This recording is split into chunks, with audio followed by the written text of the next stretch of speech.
So now I travel looking for like-minded people. I always travel with my books. I like reading in paper, three things at the same time. Being a pilot, finishing my degree, launching this startup, they travel as tourists. And it's a completely different experience. And because of that, I see like this friction, between the two. I know I will settle. I know I will. My personal interest. One is discovering circular economies. They're intuitive. But I think the best Wi-Fi was in a jungle at Costa Rica. Welcome to Expat Experts. In today's episode, we are going to explore what happens when you leave the cockpit for a co-working space with Jordi Llonch Esteve. Born in Barcelona, Jordi went from being a pilot to a startup founder, and for now has navigated through over 50 different cities and countless transitions as a digital nomad. In this episode, we will be talking with someone who left literally the clouds to build a life of freedom. We will discuss entrepreneurship, the challenges of being a digital nomad, and a traveling lifestyle. So sit back, relax, and let's explore this expat experience together. So, Jordi, thank you so much for joining Expat Experts. It's great to have you here. We just met virtually for the first time, but we are both originally from, I'm close from Barcelona. I don't know exactly where you're from, but we are both Catalans. So we needed to switch a little bit language also. So welcome and thank you so much for joining us. Yeah, it's a pleasure, Mark. Thank you for having me. And it's glad to have a fellow Catalan speaking in English and traveling the world.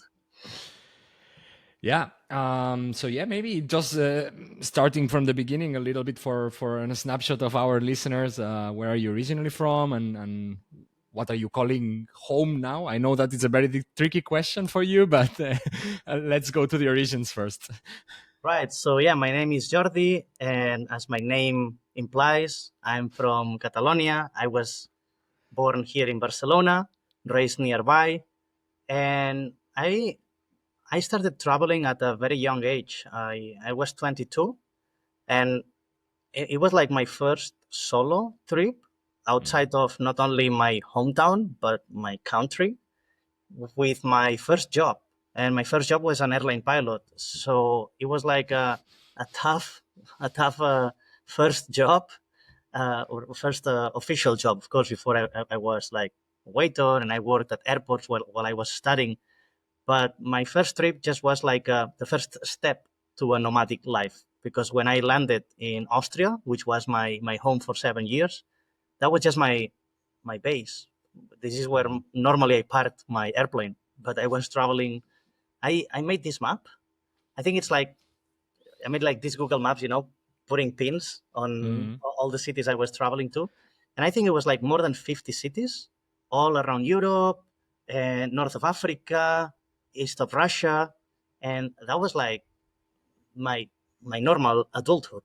So this is my beginning, my travel story, the beginning of my first trips as an airline pilot.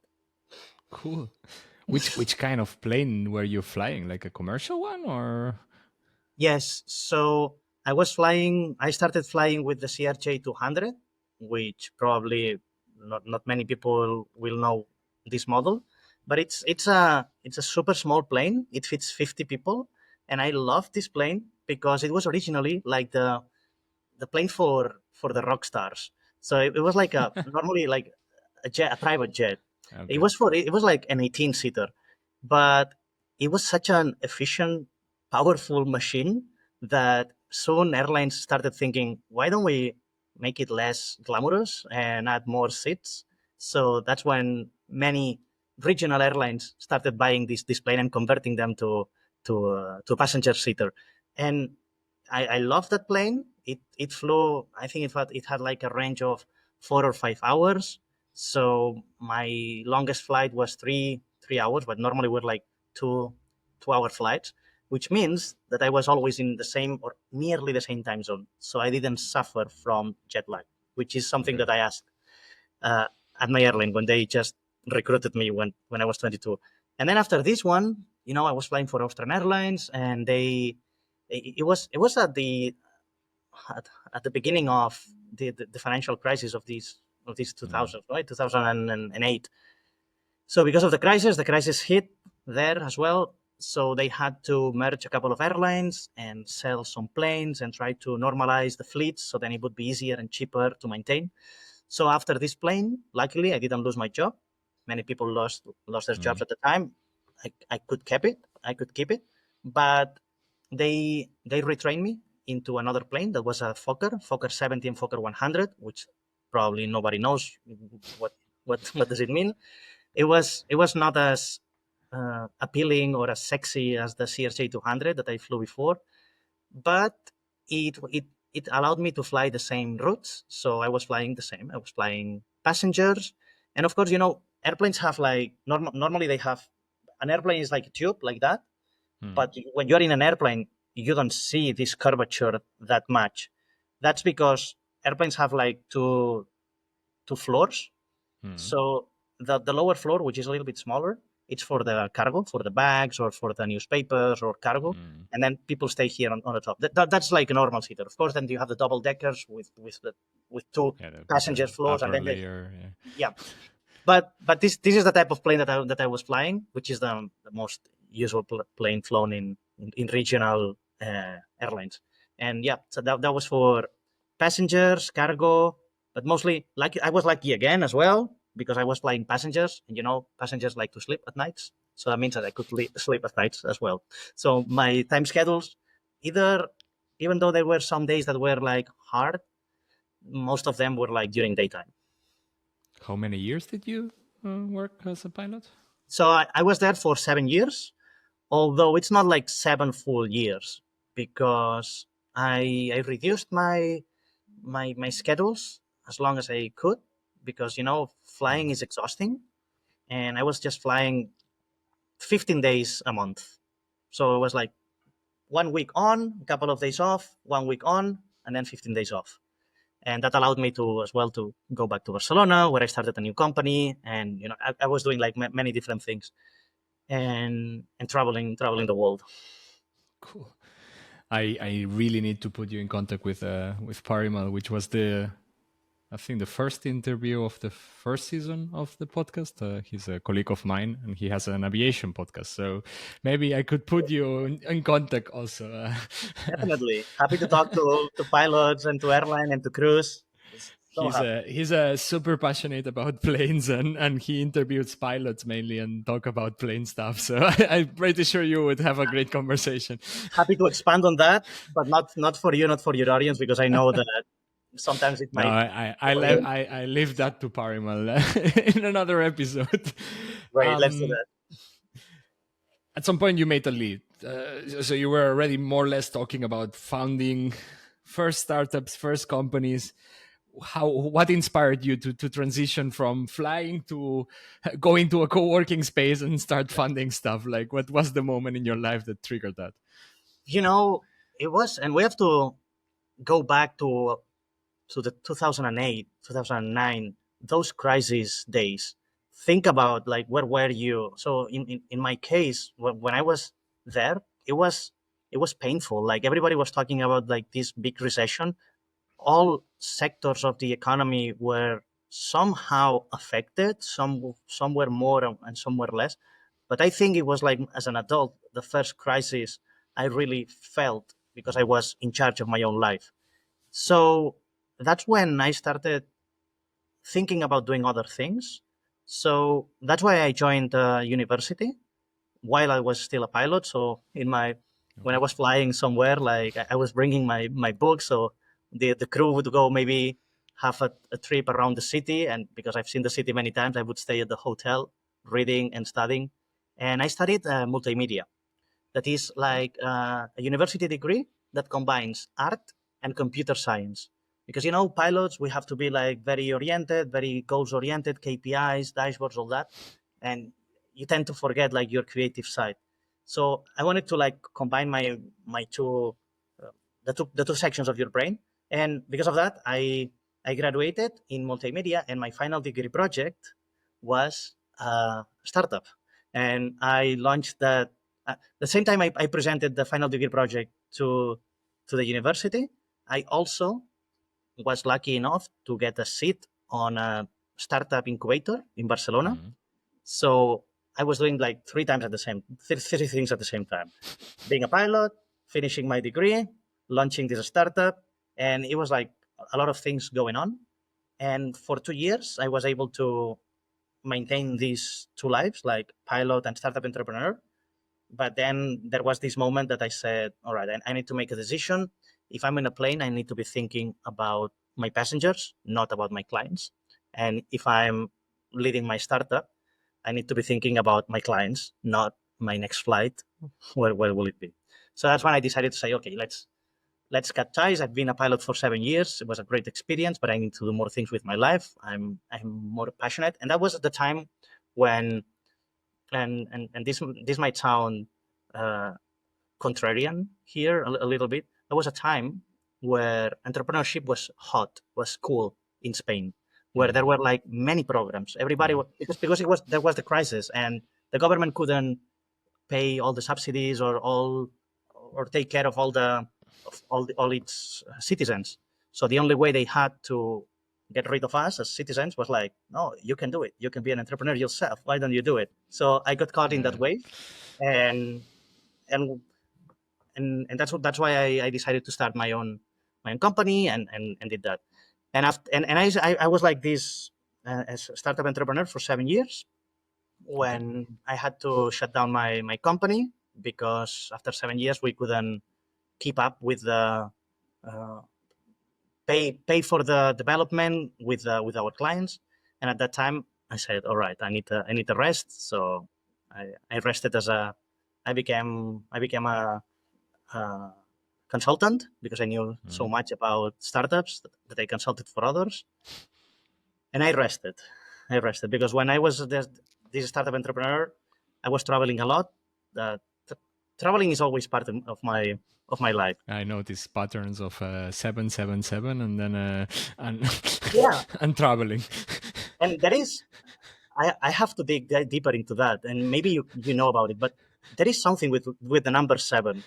It's something psychological. Like there is this number of the 10,000 hours. When you do something for 10,000 hours, you become an expert. There is something with the seven. It's like brains are wired this way. I need to dig deeper into that as well. Sure. And so you in both lives, so 7 years plus 7 years, 14 years of either traveling because it was your job, so you were a pilot, or either traveling because your startup brought you to travel. No, at the end it was also your job. So I like to paint it in different ways. It's like at the Mhm. beginning, somebody picked my destinations. And on the second phase of my life, Okay. I was able to pick them because I was deciding where I would go to find my next customer or my next potential partner. And now I'm in the third phase of my life where I do not, because when I was a pilot, I had like this benefit that not many people can have, is that I was traveling to the same cities many times a month. So to me, it was like a scouting process. I was able to study the cities to know which city I liked the most. And I didn't do that by reading Wikipedia, Lonely Planet articles or whatever. No, it was like I was there every week, so I could spot things. But again, nobody can do that. It's too expensive to discover places by just going to everywhere. And so, but somebody picked the destinations for me. Then on the second one, I was able to pick based on my business interests. But now on the third phase on my life, where I like to categorize myself, where am I now, is that now I don't pick based on my business interest, but based on my personal interests. So now I travel looking for like-minded people. So I go to places to where I know there is people like me. So I don't travel, I don't know, to visit some local landmarks or museums or the typical touristic activities that tourists do. So those are like the three types. I think that like, maybe somebody in the audience can think of themselves. You don't have to be a pilot to travel to somewhere that your company tells you. You can be any type of commercial business developer. Yeah. They tell you to go there. And then the second one, if you're an entrepreneur and you pick one sector, then probably you'll find destinations based on that business interest. But the one that I'm enjoying, and I'm not saying that I didn't like them, they led me to the path where I'm now. That now wherever I see people, maybe I found online communities, or I found local communities that talk about the topics that I like. I just get into there, and if I make some online friends, then I can go and meet them in person. This is to me like the stage of my life where am I at the moment. Cool. So you are fully a digital nomad right now, like you work from wherever it you like, let's say like this. Do you have a country or city where you consider your base, like or Yeah, you're fully independent, location independent, let's say? yeah, and exactly. The more I just came back now from a trip from Tarifa Mm. at south of Spain, like it's at the at the edge of Spain. And I was having like these conversations with many digital nomads, and I starting to see a trend. So now my interest is digital nomadism. So that's why I go to all these type of places, and I like to confront my points of view with them. And I see that there is this question that you just made me. What is your base?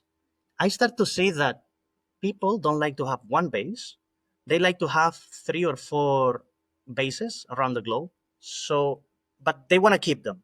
So for me, at the moment, my base is Barcelona, but I'm scouting many places because there are some months of the year that I don't like Barcelona. Mm. So that's what I'm trying to say is that now I have one place I call my home, but I'm open to discovering other new places. So that's why I like listening to your podcast, to listen to stories of other travelers that you bring here.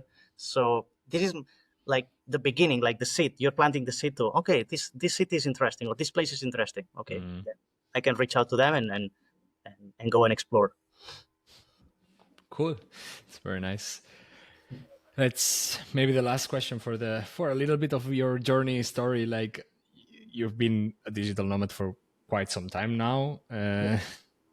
Did you ever think of going back of or thought about going back to a more settled life in the sense of like, okay, until here, so undoing what you did until now? Yeah, and I think it's part of the process. I think that nomads, and I go back to the historical or the prehistorical definition of nomad. Like we were nomads because we were not happy with what we had at the time.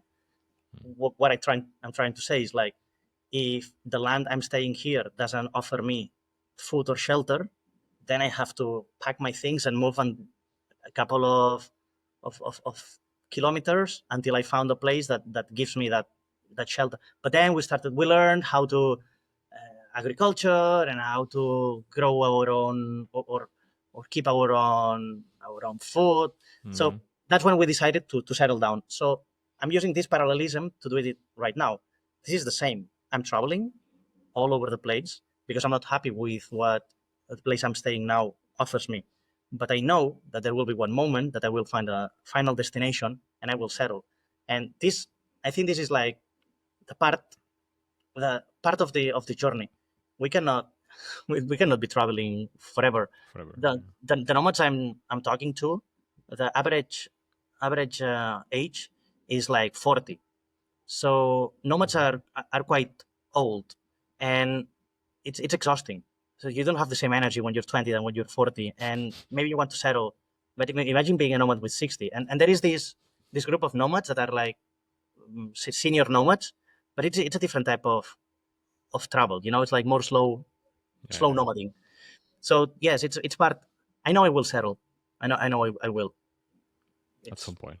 Yeah, at but some point, yeah, at some point, life also might force you to settle. No, like it's impossible. Like when definitely. you are 80, Yeah, exactly.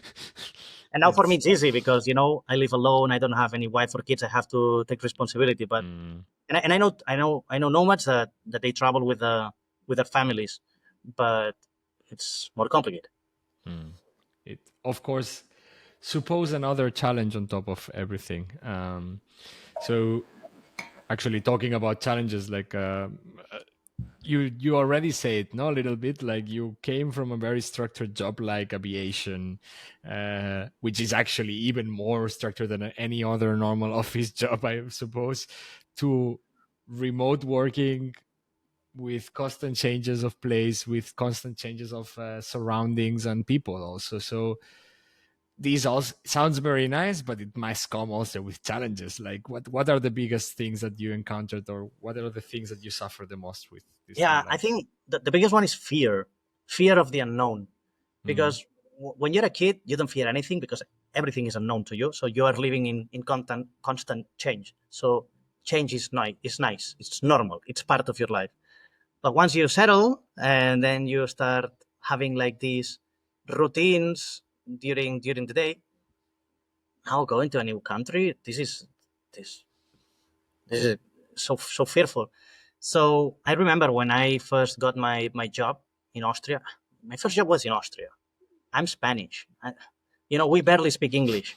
And now I have to go to a country. I'm 22, and now I have to go to a country where they speak German, which I knew at the time. I knew like eins, zwei, drei because I worked at the airport, and there was like a German route that I had to say like gate 1, gate 2, or gate 3. So that's all I learned.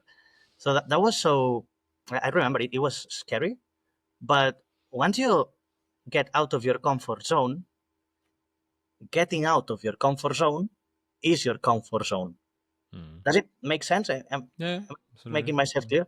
So to me, it's like once you get back to the type of life that you were born with, which was constant change, then your body gets used to change. And Mm, it's just a small leap of faith, it's like you just need some push. In my case, my push was easy because it was my dream job. I wanted to do this. So if anybody's hearing me, so maybe it will be easier for them to make these difficult changes in their life if they're following something that grows from the inside. motivation, yeah, of course. Motivation, interest, passion, goal, call it as you want it. I Mm, talk to many people. Everybody has like different words to refer to the same thing. So to me, once that was the most scary thing, and now even today when I get invited to, okay, can you be like, for example, a couple of years ago, yeah, at the end of 2023, I think I was invited to go to Korea, South mm, Korea, for the first time. And I know Asian culture, I like it, but I've never been there. So it was scary, and at the beginning I said, I don't know, but okay, I took a leap of faith and I stood there for, I think it was 4 months. And it's an experience that you have to force yourself to do, and maybe you will like it or maybe you won't, but until you do it, you are not able to understand if if it's for you or not. No? if you like it or if you don't. Mm. So that to me, like the most scariest thing is fear of the unknown. What about the social side of it? Like, because I mean, if you're an extrovert person, okay, more or less you can handle, no? But if you're an introvert person, how do you meet people when you're constantly moving? How do you connect with Yeah, and anyone? and this is complicated, and let me go back to my example in Korea. The Korean society is so respectful that they will never make eye contact with you in the street if they don't know Okay. you. So they always wear like these hats, but the hat looks like that, so that they put it down like this, so you cannot see my eyes. So you are living in a city where there is human beings walking around, but you do not see the full extension of the human beings because you're not seeing the Mm. eyes. And the eye is the, how do they call it, like the The a door door to the soul, yeah. to the soul. So if you're walking, so it's like you're living in a video game with NPCs or with robots.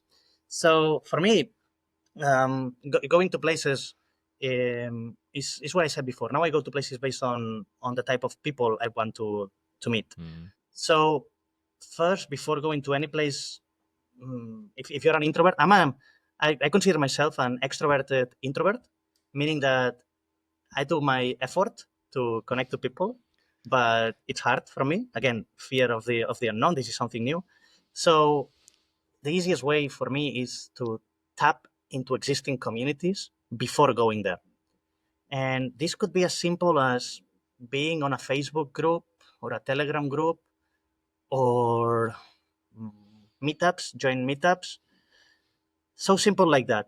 And then once you are there, it's like, oh, okay, we have this conversation or this topic or the other. And luckily in Korea, I was welcomed by a local group of like-minded people, and it was easier for me to start a connection. You were asking about the connections, right? Like the exact word I think was connection, no?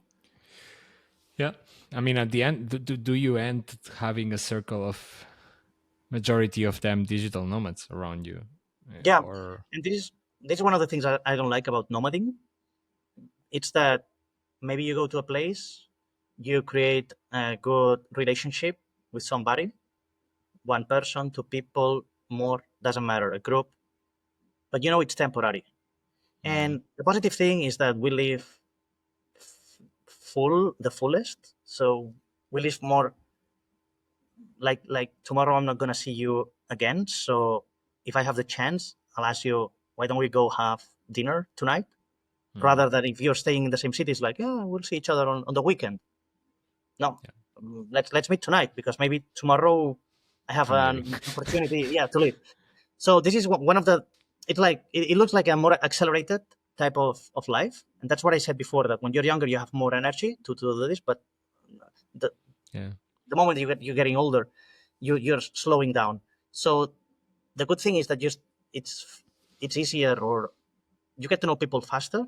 But the bad thing is that if you make good ties with people, then you You don't lose see them them, also earlier. right? No, yeah.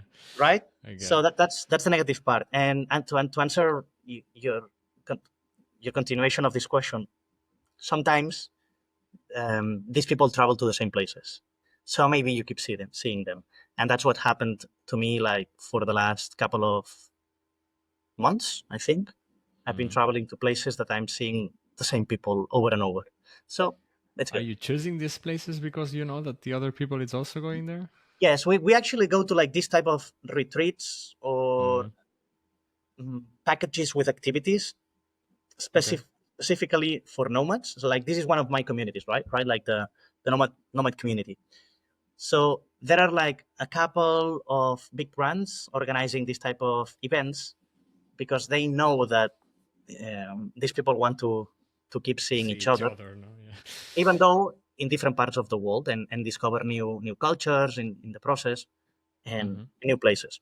So yeah, this is like a good thing. That's what I say. If you go to places based on the interests, it will be easier for you to find your tribe. I call them your tribe. It could be your community. Words are different for us, but you know what I mean. Do you miss connecting a bit with the local people Hmm. sometimes? Like, Yeah, this is this is something I see a lot.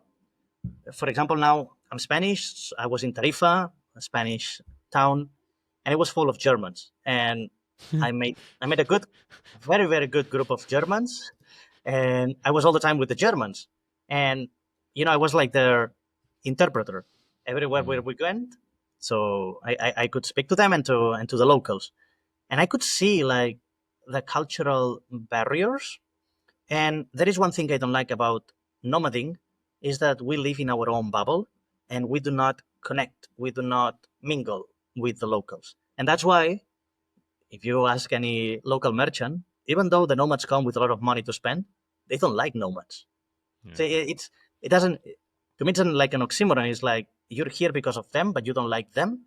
And this is because nomads have their own bubble and they do everything like they are used to. And because it's so different than what locals do, neither of them spend enough time to get to understand to each other. And this is something I'm trying to change because the culture I like is not my culture, it's the culture I'm building. And it's like I'm taking like the best parts of all the cultures I'm discovering. I'm picking, I'm putting them into one box, and like in this box, this is the culture I belong to. For me, this is easier because I'm used to travel. But locals, they are mostly not used to travel, and when they travel as tourists, and it's a completely different experience. And because of that, I see like this friction, between the two worlds. And that's why if you walk by any major street of Barcelona in summer, you'll see locals hating Yeah. with the water pistols. The Yeah, water yeah, of pistol course, of course. I saying, mean, at the end, it's the tourists go model home. of cities with tourism. It's also like not ideal at all, no? Like, Exactly, but this is the model of city that we've built. And if we don't like this model, we shouldn't fight the people we are inviting, because a tourist, a nomad, is coming to the city because the city allows it. If you don't want nomads, just ask a visa. Ask for a specific visa on the passport.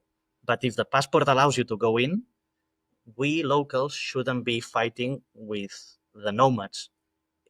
We locals should be fighting with our governance, with our public officials, to tell them that we don't want that. So they should find a workaround to fix it.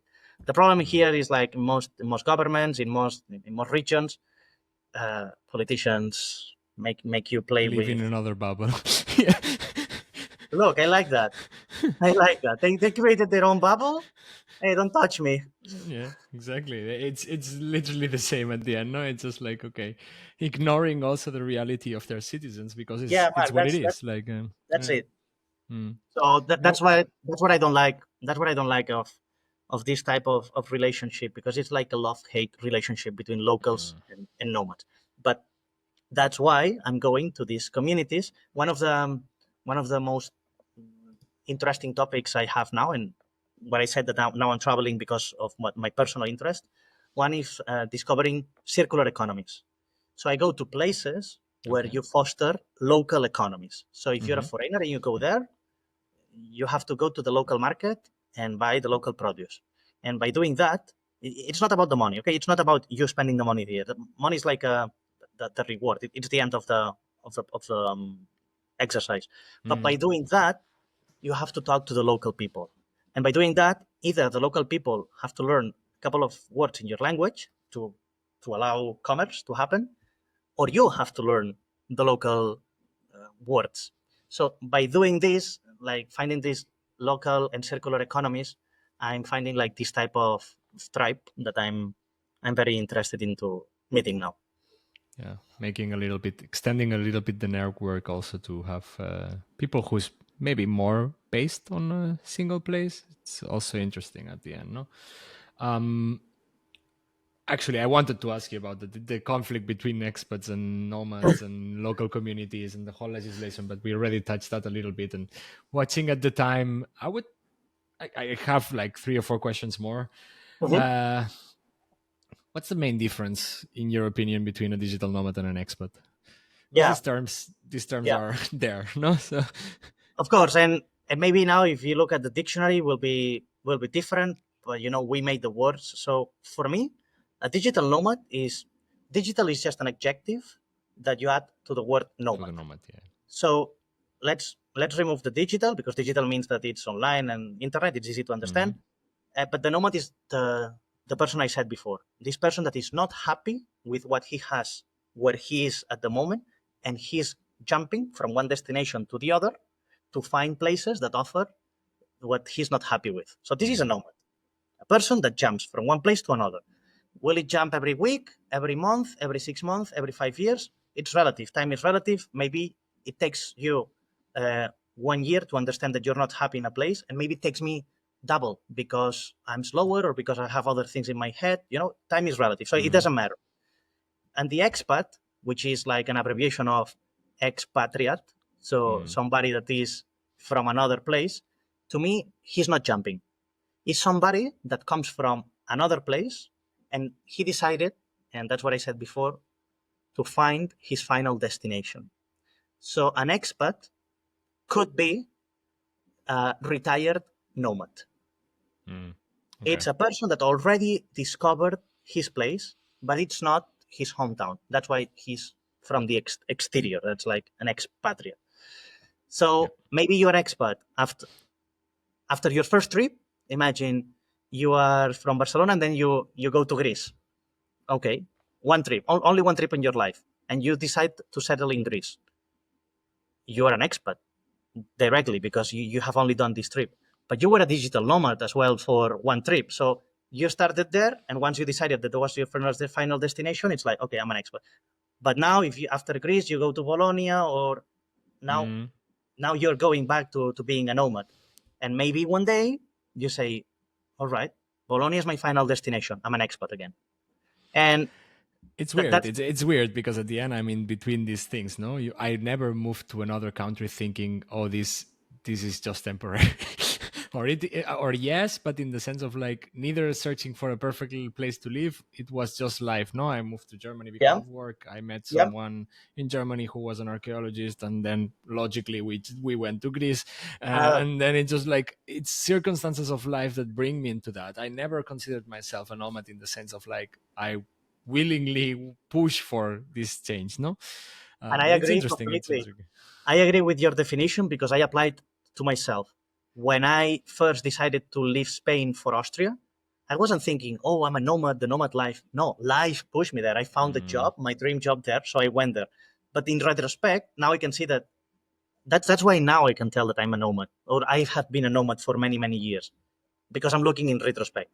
And there is this other category of people that are more location uh, conscious, mm. and they when they travel, they know they are nomads. But it's like, I think that the vast majority, like your story and my story, we were nomads, even though we didn't know we were nomads. Yeah. Okay, then I have two more challenges questions. One, probably you been asked like 3,000 times about this. I actually needed to choose a little bit what to ask because, of course, language, visas, whatever. So I would definitely go for because the languages, you already talk a little bit about it. What about the visa situation? Like, how do you deal with getting to travel to places where you require a visa at the end? So luckily, every time I needed to go to a place, it was so easy. I didn't have Okay. any ever I have gotten issues. Why? Maybe I'm not going to these distant, far away, difficult places to land. Mm. So, and when I was a pilot, to me it was easy, just I, by showing my license and my job. It's like I got access to any place. So easy. it's the best passport to have, no? It Like was a it was And now I have like this strong passport. Like there are like two types of passports, no? The strong ones and the yeah. ones that will become strong. So now the strong ones are American, European, so North American or European. Mm. And now I'm talking to a lot of people that is starting to think about getting his second passport from a country that will be strong in the future, meaning Paraguay, Uruguay, Argentina, those Mm. countries that now nobody wants to go there because they suffer so much from socialism and communism and all these things. But the West world is going into that direction. So there will be one day, and maybe it's not in our lifetime, but our passports won't open us as many doors as they used to. Mm. Last question that I have before we jump to a little bit of life hack or advice from your side. And maybe it opens Pandora's box because it's a complex topic, but let's do it. What about taxes? Oh yeah, How yeah. do you deal with because of course I know myself 183 days being a resident in a country counts as your base of taxation. How does it work for a nomad? So first of all, the word tax in English, it's an easy word to say. It's not. It doesn't transmit the negative connotations it have in Spanish. So Mm, the direct translation from tax, if we would translate it from Spanish to English, it would be imposed. So it means like somebody is imposing you, is forcing you to pay something. mm, Either you like it or not. Like it's something that is imposed by who?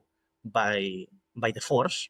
What's a force? Like police from every government. So when we decide to live in a country, we agree to the laws and regulations of this country.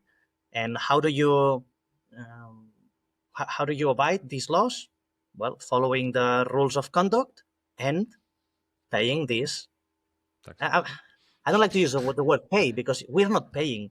They are extracting it from us. It's like, because when you pay for something, you choose. You have the option to choose. Am I gonna buy an apple from this fruit store or from this other store? I can choose where to go. So for me, being a nomad, what I see, and now thanks to globalization and easiness of travel anywhere of the world, I'm seeing taxes as a choice. Locals don't have a choice, or that's what they think of. It's like, no, I live in Spain, I have to pay my taxes in Spain. But now we have a choice. We were saying about these 183 days. So there are there is like three levels, three things that you must comply to know where you have to get your taxes extracted from you. Which is, first of all, it's the 183 days. If you live more than 100, which is half a year and plus 1 day in one town or in one country, you are a tax resident of that country. But that's not the only thing that we have to consider. Then there is a second thing that you have to consider. Where is your where does your primary source of income come from? Because if I'm a nomad and I'm traveling all over the world, and because I'm not more than 6 months in one place, but I have a business, I don't know, maybe an online store, and all my clients are from Spain, even though I'm not in Spain because I'm traveling the world, because of this second layer, this second definition, I'm saying all this. Please, audience, understand that I'm no tax advisor. This is just for entertaining purposes. Reasons, yeah. Exactly. But make sure that you consult this because every country is different. So the second reason is the what is your main country of activity? But then there is a third layer, and this is the one that it's so complicated to not comply, because the second one is like, okay, if you have an online store and you're selling to Spain, then you can start making some marketing in other countries, and then you can say, okay, my work is global, I can make money from other places. I'm not a Spanish tax resident, I'm not obliged to pay my taxes here. But then there is the third layer, which is, where is your family center of activities? So if you're married, if you have a kid, if you are divorced, but your wife or your husband lives in Spain, then your family center is in that city or in that country. Sorry. So it's like, based on all these things, every time I travel, and when I was a pilot, for example, I was traveling. I was more than I was everywhere all the time. So I didn't have like this at home. But because my airline was offering the main business or main job from Austria, at the time I paid taxes in Austria. Now that I live in Spain, or my base of operations is in Spain, even though I travel a lot, I am paying my taxes here in Spain. But again, taxes is just, I want to transfer this to the audience.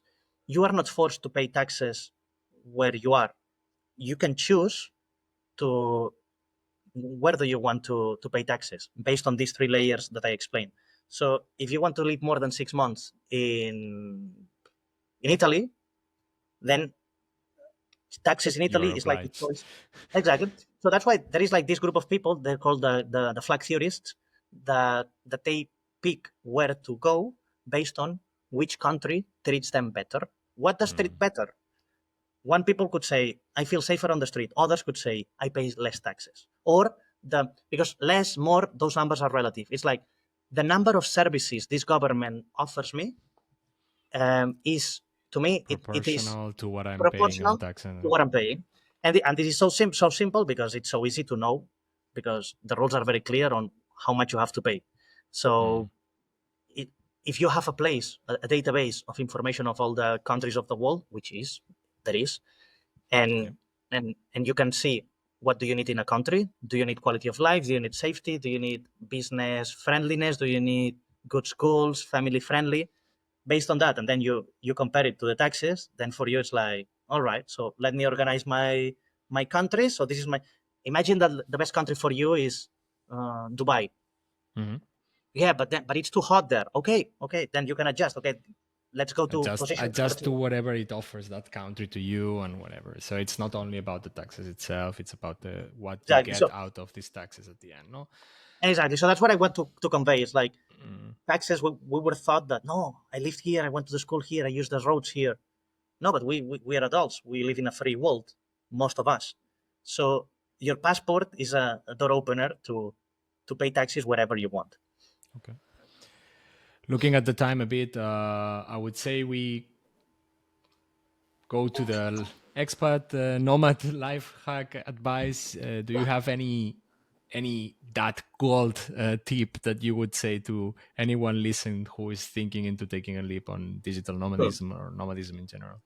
So to me, and maybe I'm repeating myself, it's if you are considering being a nomad, don't do it for being a nomad, but do it because there is something inside of you that is pushing you.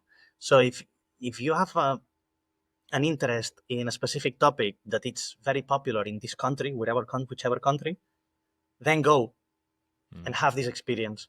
But don't travel for traveling, because maybe this is not what you're looking for. Because people get this is like a vacation. You go into a vacation, you go in tourist mode, you take a lot of pictures, and then you end at the end of the day at the hotel or at the Airbnb exhausted, saying, "Whoa, what an exhausting day!" What? Why exhausting? It was a vacation. You should be enjoying. So go to places. If you're considering being a nomad, don't do it because of I want to be a nomad, but do it because you are following your heart. You're following your interest. And if your interest happens to be on the other side of the world, we live in a time that we can do that. 100 years ago, planes were not invented. Nobody could fly as easily. You have to get into a boat, and maybe you die, and maybe the boat sinks. So Yeah, it's like the risks were higher. That's for sure. the risk were higher. Yeah. Cool. With the sentence of catastrophism and boats shipping, but no, totally agree with that one. I would say that we switch a little bit the thing on the gears and we jump to the cultural deep dive and fun comparisons. I prepared a couple of quick fire games. I call it mini games, but at the end it's just a little bit of a sneak peek into your life on the road and trying to get information on how you live. Hey there, everyone. I hope you're enjoying this episode so far. Remember that the best way to stay tuned with the latest episodes of the podcast is by clicking on subscribe in YouTube and in your favorite audio platform. For extra content and information, follow, like, and comment on our social media and visit our website, expatexpertspodcast.com. Thank you for supporting our podcast, and let's continue with the episode. The first one that I created today, it's called Wi-Fi Wars. I said very Spanish, that one. Wi-Fi Wars Nomad Edition. I will throw you a scenario, and you tell me from where you lived so far, or you've been so far, where is the best version of it. Okay. Let's start with an easy one. Best Wi-Fi. Best Wi-Fi. Okay, and this will be sound counterintuitive, but I think the best Wi-Fi was in a jungle at Costa Rica. Well, that's the kind of responses that I'm looking for.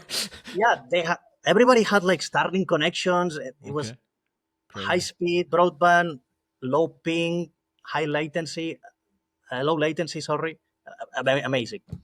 Nice. Best co-working space that you've been. All right. I've been discovering a lot of co-working space now in Barcelona, and I have to say it was in Barcelona, the one I liked the most. Cool. Back home. Yeah. It happens. It can happen, of course. Yeah. Best digital nomad community. So it's not a place, because they travel around. So I've been meeting the same people. Like, I'm gonna shout out a couple of brands here that do these trips. So the Nomad Summit in Chiang Mai, Nomad Base all over the world, the people from Vietnam Nomad Fest, Hoi An and Da Nang. The group of people that you see in these communities, I don't know where they are now at this moment, but this is the communities I like. Place to be. Yeah, it's like the people you are with, not the place. I don't know the next one if it's your kind of life, but best city for dating as a nomad. Oh, I don't like that, because when I'm nomading, I'm staying for short period, lastly in my life, short period of time. And when you date for short periods of time, it can be very intense, but it's not long lasting. So for me, the best city for dating wouldn't be for nomads, would be for expats. So once you're an expat, yeah, and whatever personal preferences you have. Makes sense. Most overrated city Ah, for nomading. yeah, Chiang Mai. Okay. Chiang Mai is very popular. Everyone says, yeah, we have to go to Chiang Mai. The city is not finished. The streets are not finished. The food, I love Mediterranean food. I was having belly issues all the time since I was there. And the people, they don't speak English, the locals there. So I don't understand why everybody loves. And there are cockroaches and it's hot. I don't understand why people love Chiang Mai so much. Best sunset spot. Oh, Tarifa, without a doubt. Cool. Best street food. Where was I? Yeah, Argentina. I was in Buenos Aires. Buenos Aires. I loved it there because I'm a meat lover, and even in the street, they Sorry. cook you like these choripans and everything. Loved it. Country with a surprising tech scene or startup vibe that you wouldn't expect.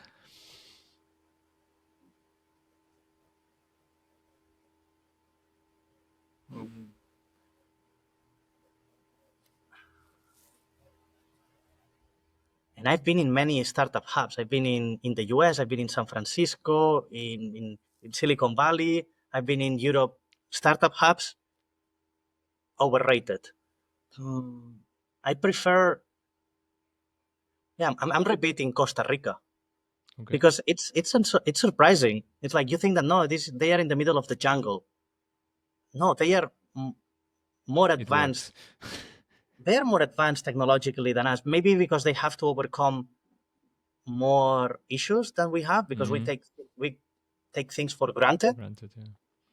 No. And the community, the tech scene that I met there, they were all foreigners, like Canadians, gringos, Europeans that went there because they were not allowed to grow as much or with as much freedom in their hometowns. So that's why I say that there are strong passports and the passports that will become strong. So it's the same with countries. These countries that are more freedom, that allow you for freedom of experiment with technology, those are the ones I like. And as Costa Rica, I just came back a couple of months ago. Amazing. Best country for public transport. Oh, South Korea, of course, without a doubt. What? And I've been in Japan as well, but in Tokyo, but no. South Korea in general, they have like 20 different rail companies. They all using the same interconnections. It works. You know what? I was a pilot. To me, a 3-minute delay was a delay. And I'm living in Spain now, where there are trains that they are announced and sometimes they don't even appear. It's like, oh, no, sorry, this train didn't arrive. No, South Korea. Nice. Punctual, on time. Let's close this first mini game with another Wi-Fi. Most surprisingly bad Wi-Fi experience. Okay, I'm going back to Tarifa. I just came back from Tarifa. I'm Spanish. I have a Spanish cell phone. I couldn't send messages. I had to go back to the hotel. What's going on there? And maybe it's because it was like the week of the of the shutdown of this electricity cut, the power cut. Yeah. But I was there for 2 weeks, and surprisingly. Cool. Taking a look into the time, I will do one game more with you today, Okay. and that's I call like it what's in my backpack. So I will just throw some common Nomad travel items, and you give me a thumbs up if you think it's really useful, or a thumbs down if you say, "Nah, this is overrated. People are just using it, but it shouldn't be like that." All right, let's go. The first one, it's a VPN subscription. Yes, always. Packing cubes. You know this? Packing what? What is packing this? cubes. It's this kind of cooling systems. Yeah. If you don't know what it is, it's a thumb down directly. Maybe it's a So. thumb down. Yeah, sorry. A portable espresso maker. That's a very Italian word. No. If you are sleepy, you sleep. Siesta. Portable Wi-Fi router or travel hotspot. Yes. Yeah. Power bank. Yes. Universal power adapter. No. No? It's too big. Just Okay. one per each country. Nice. Having 2 phones. Yes, but maybe for different reasons. Like for privacy, more than maybe people have like business and private. Okay. So the division between personal and Yeah. business related. Yeah. Yeah. Reusable water bottle All the time. all the time. A Bluetooth speaker. Yes. Very useful. Related to that, a Kindle or an e-reader. No, I always travel with my books. I like Okay. reading in paper, and Cool. it's a mess because they Takes more occupy space. But the feeling, I need to touch the paper. A quick dry towel. Yes. And the last one that I have, it's noise canceling headphones. And me being a pilot, I consider that, and I had that for a couple of years. But people must understand that it's not noise canceling. This is an effect that makes inside of your ear, but you're making your ears work twice because it's giving you the music plus the sound from the exterior upside down. So that means that if you're using it a lot, you're reducing the usage of your ears. So if you bring them, just be conscious of the impact it will have when you're older. Okay. Do you have any other item that you need to have yes or yes on your backpack? I always bring it at a small deodorant spray for long trips. I don't want to sit next to someone when I'm smelly. No. Do the thing that you don't want to. No, don't do the thing to others that you don't want for yourself. I respect the people next to me, so I don't want them to suffer. That's great. Cool. So yeah, as you already know, I will jump to the audience Q&A, and I ask some people for questions. Unfortunately, like I had 4 or 5 questions. We touched nearly all of them. Right. Like how do you choose your next destination? How do you manage settling down with if you thought about settling down permanently? So we touched most of them. But there is one very interesting one from Romir Andea, which is asking, how do you manage to deal with mental health with such fluid lifestyle? I like the term. Well, I'm a grown man, so I don't care. It's like life moves you, life keeps going. So if you are, and maybe I'm saying that from a privileged position, I don't know how you want to call it, but if I'm sad, I try to not be sad. If I'm happy, I enjoy happiness. So it's like I'm not thinking about any of this. And this is like probably people will start laughing at this. No, I have my interest in my life, so which is being happy. So I find the things that make me happy. And that's it. So by following the things that make me happy, I don't have to think about my mental health. And maybe there is something that helps me with the mental health. And maybe I'm not a doctor, so I don't know the direct relationship.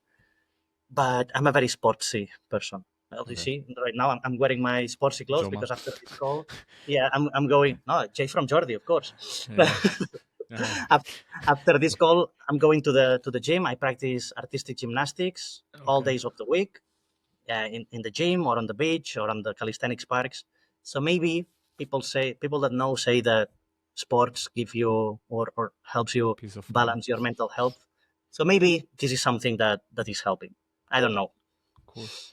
And if Joma wants to send futsal shoes, I'm up to it.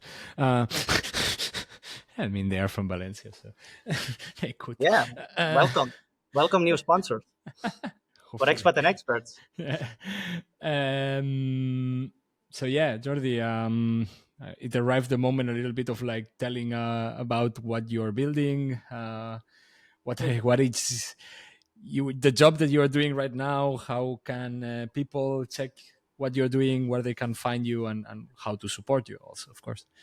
Amazing, yeah, and I'm glad that you bring this up now after we talk or we touch some points.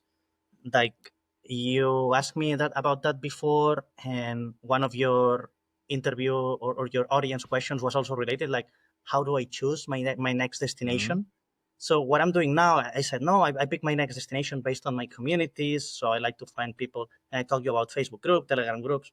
So I am helping build this tool for digital nomads to help them find their next destination, which I'm using for myself, of course. So it helps me pick where to go next. And it's called Satlantis. We have a website. It's called satlantis.io. And we are organizing the cities, the most popular cities for nomads, based on some scores that people from there, local people, is giving. For example, we give a score of how business friendly is this city, or from the legal standpoint. We talked about taxes before. Are taxes high or low, or is it like a good city to raise a family, or is it safe? So I'm helping to build this product that will help nomads to find their next city. And this information can be found on the internet. You just type Barcelona safety rate, enter, and you got it. The problem is that all this information that you can find is not structured in the same way from different cities, and then it's difficult to compare one city to another. And maybe somebody have heard of Nomad List, which was a tool that was built for that. And that was like a pioneer. Like they were pioneering on this database, and now there are many others. And what we're trying to do is that because databases can be stale, they can be static, we are adding other social aspects. Because when you go to a new place, and this happened to me when I went to Korea, I started with a Facebook group, Korean expats in Korea. But then I arrived in Korea and I realized that people don't use Facebook there; they use Kakao. But how would I know? Or if I go to the US, they don't use WhatsApp; they use Messenger. How do I know until I get there? So what we're trying to do is like a centralized place where you have information about the city, like stats and facts, city scores, what type of electric charger you told me. What do you have like a universal? It tells you that. It tells you the local currency. It tells you the information about the internet speed. Okay. So we're gathering all this, and because all the cities are following the same structure, it is easier for the traveler to get this information. And we're mixing this database with a social network. And what do travelers normally do when they travel? They need a place to live, they need a place to eat, they need a place to work. So we are adding a map of merchants, so it's easier for you to find. And we are using like a lot of new technologies that are called freedom technologies. I don't want to dig deeper into this, but what we're trying to do is like to aggregate all the different needs a frequent traveler has and put them all into a same place. And then when you're finding your next destination, it is easier for you to compare. And because it is like a new tool, you will see few people. Why is that good? Because then it's easier to connect with other people. So we are organizing information of cities. So before going to that city, imagine like you're logging into Instagram. Yeah. Instagram, there's a lot of noise. You have to scroll down a lot. Even if you scroll infinite, you will never see all the content. Yeah. And the problem with Instagram is that there is no map. You can search, and there is a hidden map somewhere, but it doesn't work always pretty well. So what we're trying to do is like, imagine if you could put Instagram inside of Google Maps. So you have Google Maps, which works very, very well. Then you have the visuals of Instagram. But the problem with Instagram is that there is like this algorithm that you don't know what you're seeing, and they're trying to get your attention to hook you. So I don't like to call them social networks. They are social media companies. They are fighting for your attention.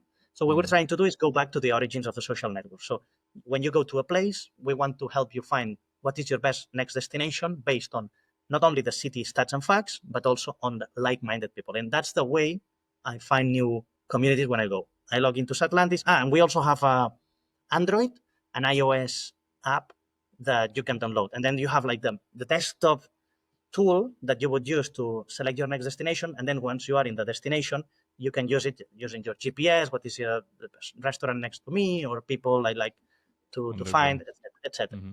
So this is what I'm working on. So if somebody wants to find me, just look at satlantis.io or go onto Twitter and search for my name, Satlantis, Jordi Llonch Atlantis, something like that. Satlantis is like, like the lost city, Atlantis, with an S in front of it, because we are looking for sovereign individuals, like these people that is responsible of where they go next. Is their choice. It's not, I'm born here, I need to live here and die here.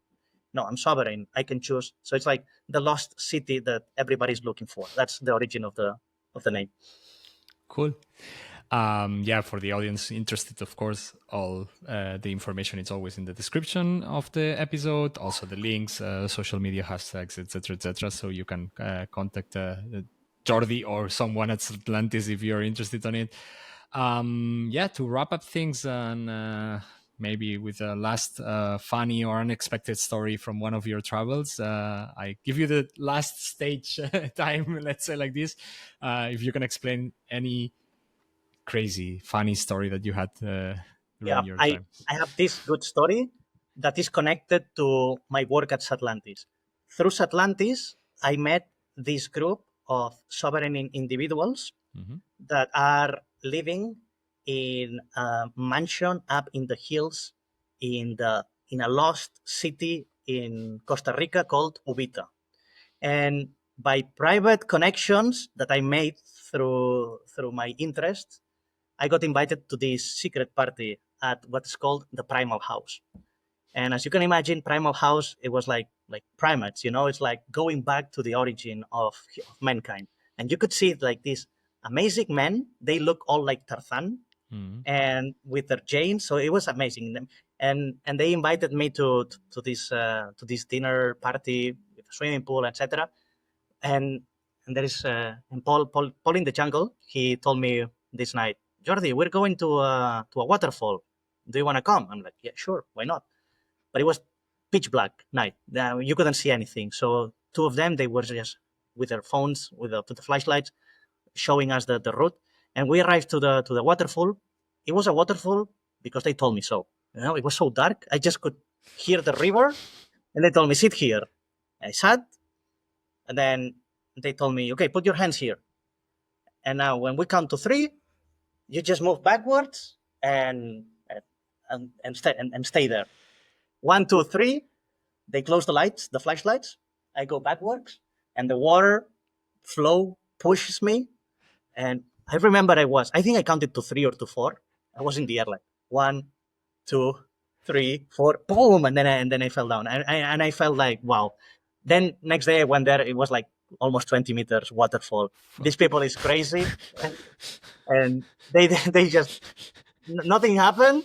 And it was such a great experience. I had so much fun with Paul and the guys, and I would repeat it. And I would recommend anyone that if you go to one place and you find your community, just trust them, because I would have done this probably if I would have known the place, but I trusted them because they were my community. So it was so amazing, and I felt like, okay, I'm one of them now. Cool. Cool and scary. Good. Yeah, good that you're okay. It was such an amazing experience. I had so much fun with the guys. So yeah, nice. If you're listening, thank you for the invitation, and see you soon, hopefully in Costa Rica or somewhere else. Sure. And if you want to be a guest, happy to host someone else from there. All right. That would be nice. I'll tell them. Jordi, it has been a very nice pleasure and very nice talk. I really love to have your perspective on life and exploring a little bit onto more like the nomad approach, which we don't have that often here at Expat Experts. So thank you so much. It's been a pleasure, Mark. Thank you for having me. I like your show, and I'm glad that I'm learning from your show and that I can be part of it. So thank you again for the invitation. Thanks for everyone listening. Of course, as always, don't forget to subscribe, rate, share our show, and if you enjoy it. And until then, keep exploring, stay curious, and see you in the next episode of Expat Experts.